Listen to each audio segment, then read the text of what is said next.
Assalamualaikum warahmatullahi taala wabarakatuh. Alhamdulillah. Alhamdulillahil qail. Aqimus shalah wa atuz zakah. Wa ma tuqaddimu li anfusikum min khairin tajiduhu 'indallah. Innallaha bima ta'maluna basir. Asyhadu an la ilaha illallah wahdahu la syarika lah. Wa asyhadu anna sayyidina Muhammadan abduhu wa rasuluh. Allahumma shalli wa sallim wa barik ala sayyidina Muhammad wa ala alihi wa sahbihi ajma'in. Amma ba'du, fa ya ayyuhal muslimun ittaqullah. Usikum wa iyaya bittaqwallahi faqad fazal muttaqun. Qala Allah ta'ala ya ayyuhalladzina amanu ittaqullaha haqqa tuqatih wa la tamutunna illa wa antum muslimun. Muslimin yang dirahmati Allah sekalian, di bulan Ramadan yang mulia ini, marilah kita bersama-sama meningkatkan ketakwaan kita kepada Allah Subhanahu wa taala dengan memenuhi segala suruhannya dan meninggalkan segala larangannya. Semoga kita mendapat kejayaan di dunia dan di akhirat. Khutbah pada hari ini adalah bertajuk Jom menunaikan zakat fitrah dengan ilmu dan kefahaman. Hadirin yang dirahmati Allah, zakat fitrah adalah satu ibadah yang berkait dengan harta, biarpun ia disebut sebagai zakat badan. Ini kerana kita dituntut untuk mengeluarkannya dengan satu gantang makanan, dan syarat untuk mengeluarkannya juga mestilah seseorang itu mempunyai makanan yang mencukupi bagi dirinya dan tanggungannya pada satu Syawal. Pada hari ini, untuk memberikan kemudahan kepada kita semua pihak, maka fatwa membenarkan kita mengeluarkan zakat fitrah dengan wang ringgit, iaitu nilai satu gantang Baghdad atau kira-kira 2.6 kg makanan asasi. Itu telah ditukarkan kepada harganya dalam nilaian RM7 seorang. Oleh kerana zakat fitrah ini adalah satu ibadah yang melibatkan harta, maka sebaik-baiknya ia hendaklah ditunaikan dengan penuh rasa kemurahan hati. Tidak menjadi satu kesalahan bagi sesiapa pun untuk melebihkan harga bayaran zakat fitrah, kerana ia menggambarkan sikap seseorang yang amat menyayangi kaum fakir miskin dan mengharapkan kegembiraan bagi mereka pada hari raya. Atas dasar itulah, fatwa juga menggalakkan agar kita menunaikan zakat fitrah mengikut harga sebenar jenis beras yang kita makan, sama ada RM7 atau 14 atau 21 ringgit setiap orang. Perbuatan ini hakikatnya pernah dilakukan dalam kalangan sahabat Nabi sendiri, yang mana mereka juga memilih untuk membayar zakat fitrah mengikut jenis makanan yang mereka makan. Kaum muslimin yang dirahmati Allah, zakat fitrah itu mempunyai waktu yang tertentu untuk ditunaikan. Umumnya, umat Islam sering menunggu waktu yang terakhir untuk menunaikan zakat fitrah, khususnya pada pagi 1 Syawal. Alasannya, itulah waktu yang paling afdal untuk membayar zakat fitrah. Hakikatnya, fatwa telah menyatakan bahawa membayar zakat fitrah itu boleh dimulakan lebih awal, iaitu bermula dari malam 1 Ramadan sehinggalah ke hari terakhir Ramadan. Perbuatan menangguhkan zakat fitrah sehingga ke pagi 1 Syawal sebenarnya mempunyai banyak risiko. Antaranya, orang yang berkenaan boleh jadi terlupa menunaikannya kerana kesibukan persiapan di pagi raya. Boleh jadi juga pihak penolong amil fitrah yang bertugas juga disibukkan dengan aktiviti lain, sehingga mereka juga sukar menerima bayaran saat akhir. Malah sering terjadi resit kutipan zakat fitrah telah habis hingga pihak penolong amil fitrah enggan menerima bayaran berkenaan. Risiko yang tidak dapat ditolak juga adalah pengisytiharan 1 Syawal yang dilakukan sehari lebih awal dari tarikh yang dijangkakan, yang mana perkara ini telah pun berlaku pada tahun 2022, sehingga menyaksikan umat Islam menjadi kelab kabut untuk menunaikan zakat fitrah.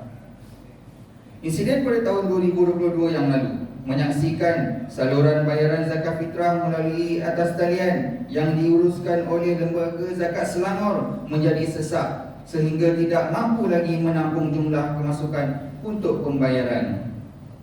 Akibatnya, ada umat Islam yang melakukan pembayaran zakat fitrah secara sembrono. Malah ada yang tidak menunaikannya kerana tidak sempat dan termasuklah melakukan pembayaran ke atas aplikasi atas talian dari luar negeri Selangor. Laporan unjuran LZS berkenaan insiden berkenaan ada menganggarkan bahawa anggaran zakat fitrah yang mengalir ke tempat lain ketika itu adalah sekitar 2 juta ringgit. Perkara ini dapat dihindari jika kita menunaikan zakat fitrah lebih awal. Ingatlah bahawa Ibnu Abbas radhiyallahu anhu pernah bahawa Rasulullah sallallahu alaihi wasallam bersabda yang bermaksud, barang siapa yang mengeluarkan zakat sebelum solat sunnah Aidil Fitri, maka ia merupakan zakat yang diterima. Dan barang siapa yang mengeluarkannya sesudah solat sunnah Aidil Fitri, maka ia pahalanya merupakan satu sedekah daripada sedekah-sedekah yang biasa. Riwayat Abu Daud, Ibnu Majah dan Al-Darqutni.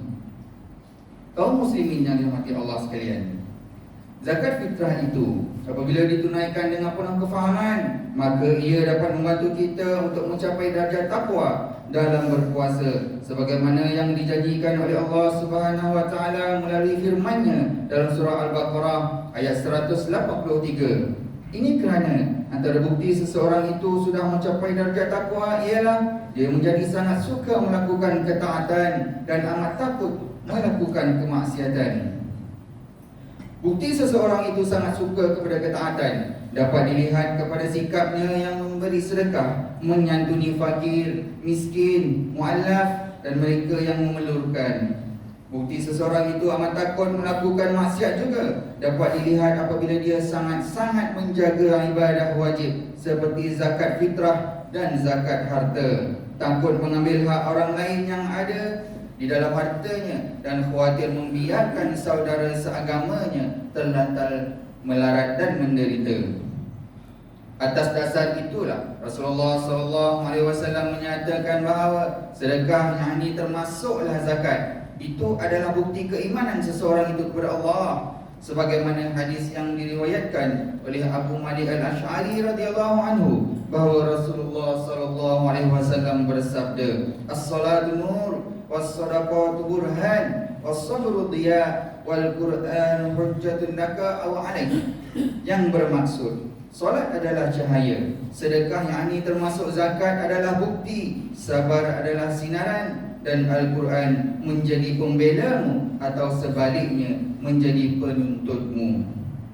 Kaum muslimin yang dirahmati Allah sekalian, apakah yang dijanjikan oleh Allah Subhanahu wa taala kepada mereka yang sentiasa beriltizam melaksanakan tuntutan sedekah, termasuklah zakat fitrah ini?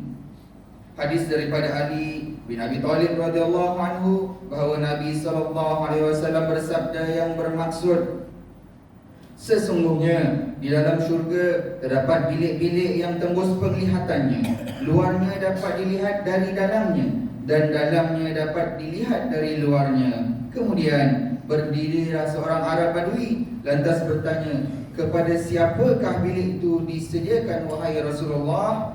Baginda sallallahu alaihi wasallam menjawab, bagi mereka yang berkata baik, memberi makan termasuklah menunaikan zakat fitrah, rajin berpuasa dan mengerjakan solat kerana Allah di malam hari di saat manusia lain sedang terlena. Hadis riwayat Tirmizi. Hadirin yang dirahmati Allah sekalian, sebelum mengakhiri khutbah kali ini, berikut adalah beberapa perkara yang boleh dijadikan pedoman. Yang pertama, umat Islam hendaklah memahami bahawa zakat fitrah adalah ibadah yang sempurna, ibadah puasa dalam mencapai sifat takwa. Yang kedua, umat Islam hendaklah menunaikan zakat fitrah mengikut kemampuan diri, iaitu memilih harga fitrah yang sepatutnya bagi diri mereka dan menunaikannya lebih awal untuk mengelakkan risiko terlupa dan kesibukannya di saat akhir. Yang ketiga, umat Islam hendaklah menunaikan zakat fitrah dan zakat harta menerusi lembaga zakat Selangor kerana telah terbukti mereka berjaya menguruskannya dengan baik kepada asnaf yang berhak. A'udzubillahi minasyaitonirrajim. Famathalul ladzina yunfikuna amwalahum ibtigha'a mardatillah وتثبيتا من أنفسهم كمثل جنة بربوة أصابها وابل فآتت أكلها ضعفين فإن لم يصبها وابل فطال والله بما تعملون بصير. Sadaqallahul Azim. Dan perumpamaan orang-orang yang membelanjakan hartanya kerana mencari keredaan Allah dan untuk keteguhan jiwa mereka seperti sebuah kebun yang terletak di dataran tinggi yang disiram oleh hujan lebat, maka kebun itu menghasilkan buahnya 2 kali lipat. Jika hujan lebat tidak menyiraminya, maka hujan gerimis pun memadai, dan Allah Maha melihat apa yang kamu perbuat. Barakallahu li wa lakum fil Qur'anil azim. Wa nafa'ani wa iyyakum bima fihi minal ayati wadh-dhikril hakim. Wa taqabbal minni wa minkum tilawatah innahu huwas samiul alim. Aqulu qawli hadza wa astaghfirullahal azim li wa lakum wa lisairil muslimin wal muslimat fastaghfiruhu